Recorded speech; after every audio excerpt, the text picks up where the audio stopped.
Okay, guys, so next we're going to just look at a technique called multidimensional scaling. It's a little bit like PCA, but this time we determine the number of dimensions we're going to keep beforehand, and the amount of variation within the dimensions is relatively even.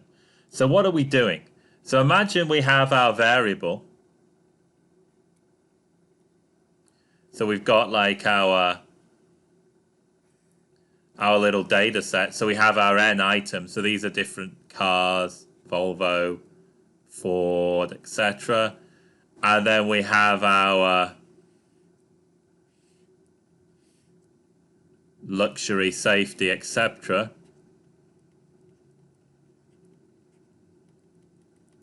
And what we're trying to do is we're trying to get this into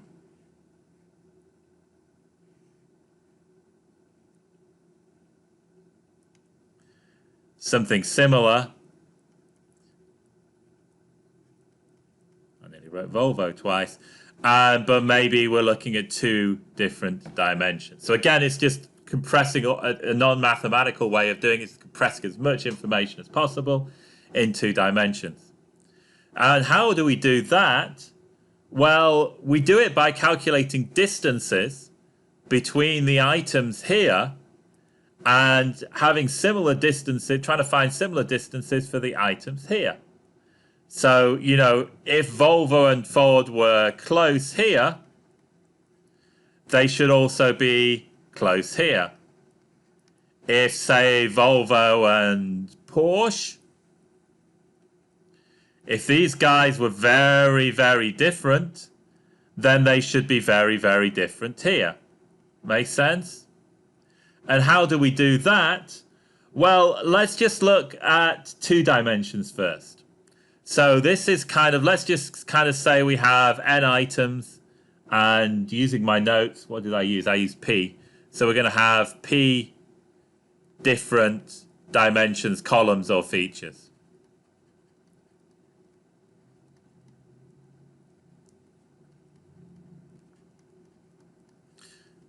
The distance between any item and the value here. So say, for example, we have row 3 and column 2. We'll call that x3, 2. So for car I and feature j, we have x, I, j. So that would be car I, feature j in this example. The distance between any two, so actually no, let's call that feature k, just to be consistent in notation. So we have item I and feature k, and then we'll have car j, which might be our Ford, the second one might be our Porsche. And that would be car j on feature k. Now, I'm not going to test you this equation. I might just, ask you need to know what it is. But we're not going to be you're not going to be calculating distances by hand. So we'd say the distance between I and j equals the square root of k equals 1 to p. That's our p different features here. So we're just comparing it, we're comparing it with luxury, safety, exciting, etc. And so say if the first feature was exciting, we would look at the difference between Ford exciting value and Porsche's exciting value, and then we would square it, and we'll add them all together. So say, for example, we had car 1 had 3, 2, 1, 5, 4, and car 2 has this. It would be like 2 squared plus 0 squared plus 2 squared plus 1 squared plus 1 squared. We need to square, otherwise everything will cancel out, and then we square root the entire item, the entire thing. And what we're trying to do is we do the same for this lower dimensional solution, and we try and fix this so these guys are similar. That's how multidimensional scaling works. And just so you get a little bit of more intuition on the distances, imagine our P equals 2. And we have 2 points. Maybe we have exciting and safety. Oh, let's just say exciting and luxury. And maybe we have a boring car here, Ford or something, which is 1-1. And Porsche is maybe 5-5. Or BMW, let's call it BMW.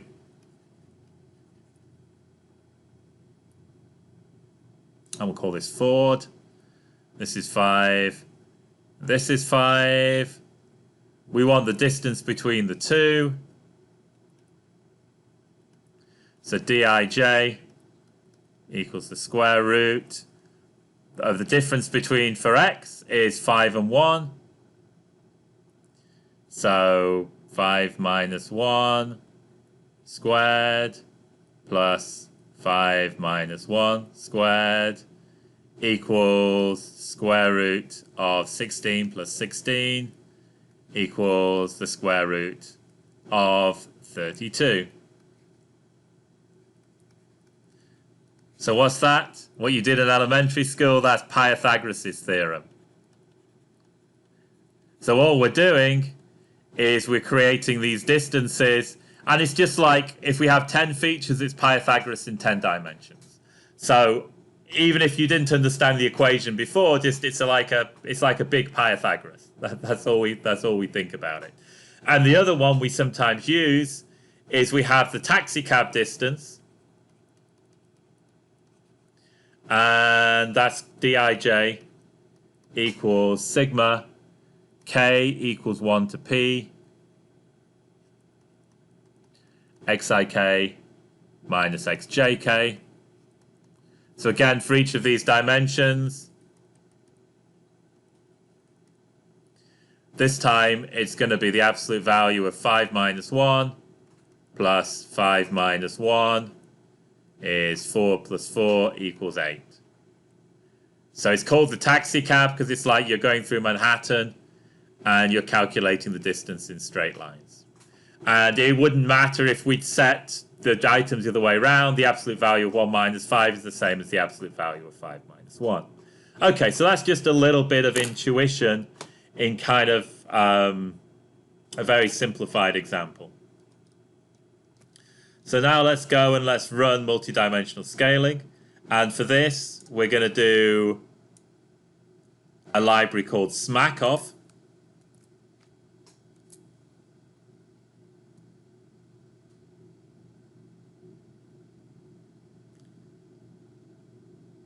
Which I maybe should have downloaded before. It's got lots of dependencies. While that's loading, I'll just tell you what we do next. We basically look at our car data as before, but this time we actually calculate the distances between the items. So these distances I'm talking about, we actually calculate all of these. And then we run the multidimensional scaling. And for this, we're using a library that we're going to call Smakoff. So let's just firstly calculate our distance matrix. And we basically look at it, and it basically, because it's symmetric, this is the distance between item 1 and 2, item 1 and 3, item 1 and 4. Any item should be on top of itself, so its distance is 0. This is what we call the distance axioms, but we won't worry about that here. But the idea is we have any pair of items, we have this high dimensional distance. And what Smakoff does is it tries to find a two-dimensional solution. You see we had set n dim equals 2 that gets the distances as relatively similar as possible. So let's just kind of run Smakoff. And let's just see what we have. We'll give you the names. And there's a lot of stuff about the Smakoff process, but the most important thing is the conf. This is the same as the X in the PCA.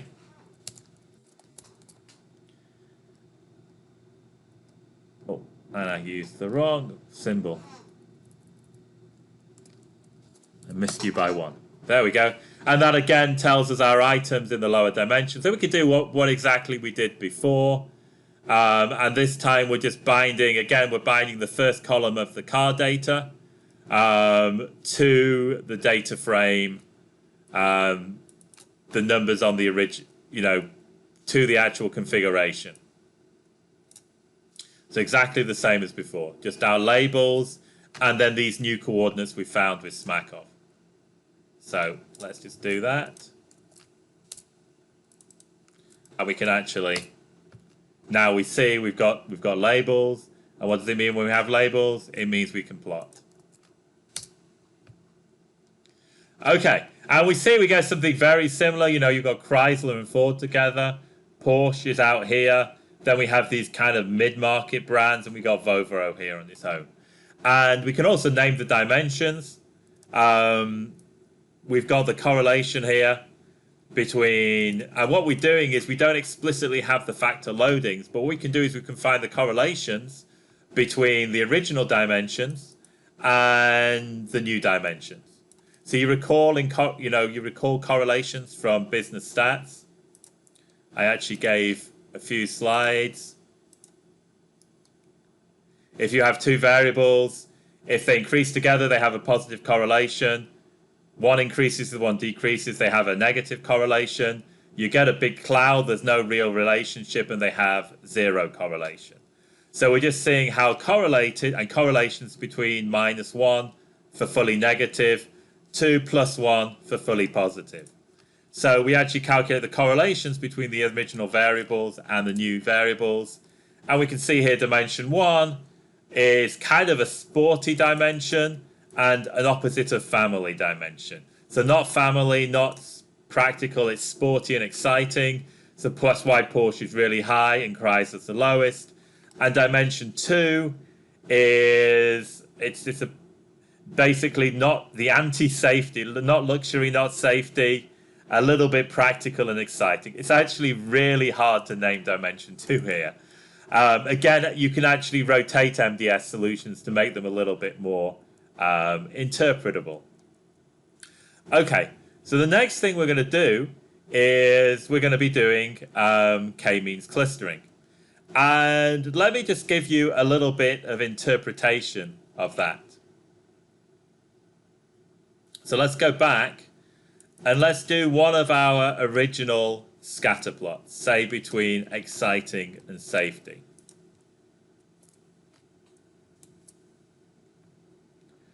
And you can see here, let's just say, oh, there we go. We have exciting and safety. And let's just see if we can now annotate this. So let's just do copy to clipboard. And let's just go to Paint.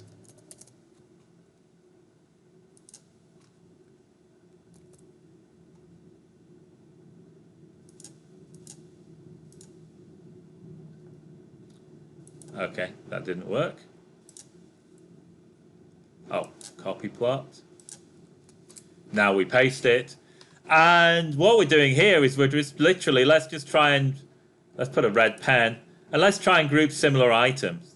We can see maybe Porsche is on its own. Let's just get a nice pencil. We can see that these guys are in a group here. And we can see that Volvo's maybe a little bit on its own up here. Let's get something slightly thicker. Now let's actually have another look at another scatter plot, luxury and family. And let's copy. Remember to, that's very similar. Let's have a look at sporty versus practical. Then do the plot. And let's just try plot 3, which gives me the best. Oh, I really like this plot. So this is the sporty versus practical. Now let's export it. And let's paste it. Now, what we're going to do is we're going to try and split the cars into 3 groups based on this.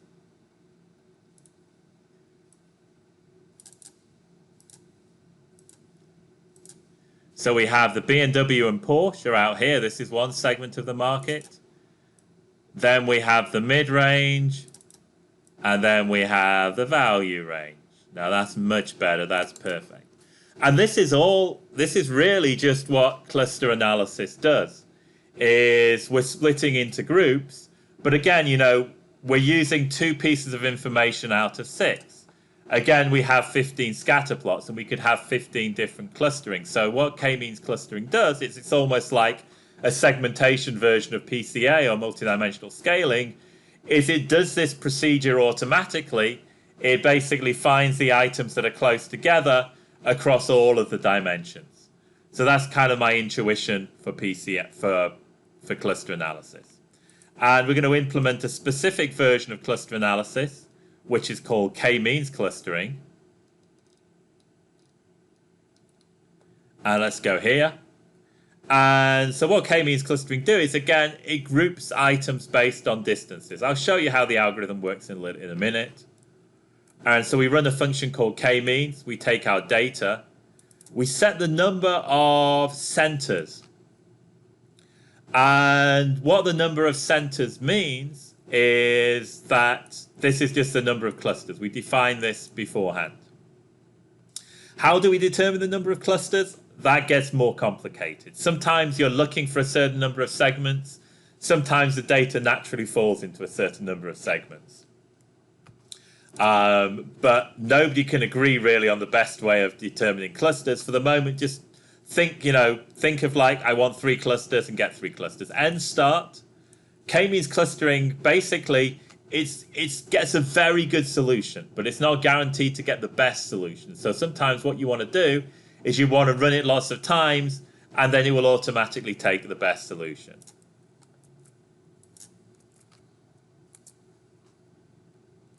And what we do is we assign each of our cars to a cluster. So this is just all the cars, each now belong to a cluster. So what I've done is with my new config, which was my PCA solution, I've created another variable, which is the cluster analysis. And so we now have the labels, we actually have the principal components, and we have the cluster that I've made a factor. I need it as the factor rather than the number because I'm going to color by factor. So now let's plot. We're plotting ggplot with our 2 dimensions, but this time with the labels, we're actually filling by cluster and we're labeling by brand.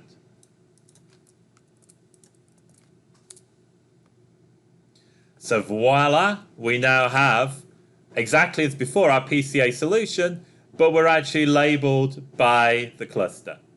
So BMW and Porsche are in the same cluster, Saab, Infiniti, Lexus and Mercedes in the same cluster, Jeep, Ford, Chrysler and Volvo are in the same cluster. It looks like Volvo may be a bit closer to these guys, but remember this is the PCA solution. The cluster analysis works a little bit differently. So let's kind of just quickly outline the PCA algorithm. Sorry, I mean the k-means clustering algorithm.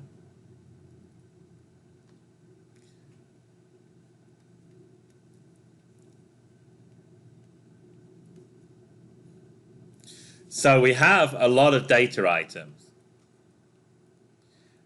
And imagine that this is just, say, we got loads of cars and we've got, I didn't mean to do that. Well, it's bigger now anyway. So we've got a load of cars on sporty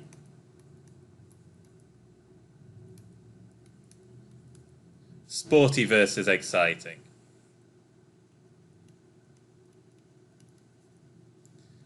And we want 3 clusters. What k-means will do is it will basically calculate, it will randomly select the centers of the clusters initially. It will just put random points.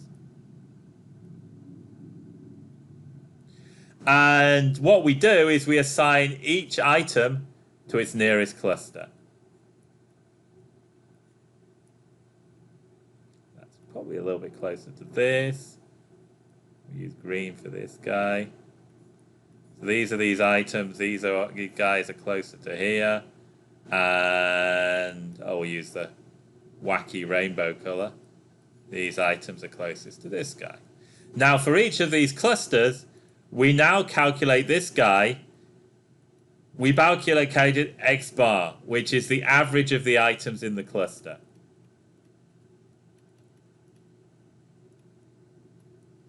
This guy, again, the average of items in the cluster. This guy, the average of the items in the cluster. Now, what we do now is, once this is the average items in the cluster, it moves a little bit. So it will kind of move to the new average. It will kind of move to the new average. It will move to the new average. And once it's moved, then we reassign all the items to the nearest point, and then we calculate X bar again. Maybe it's moved a little bit. And then we repeatedly do it. So basically, we take random centroids.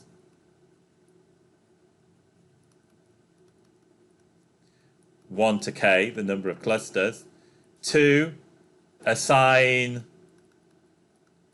items to the nearest centroid.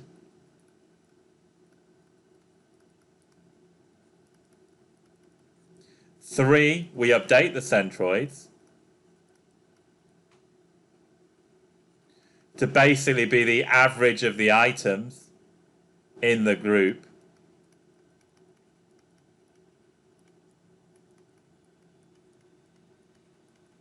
And then we repeat, we go back to 2 until no more changes are made. So if we don't have any items reassigned, then we stop. And that's k-means. You don't have to know the details of the algorithm, but that's just literally how it works.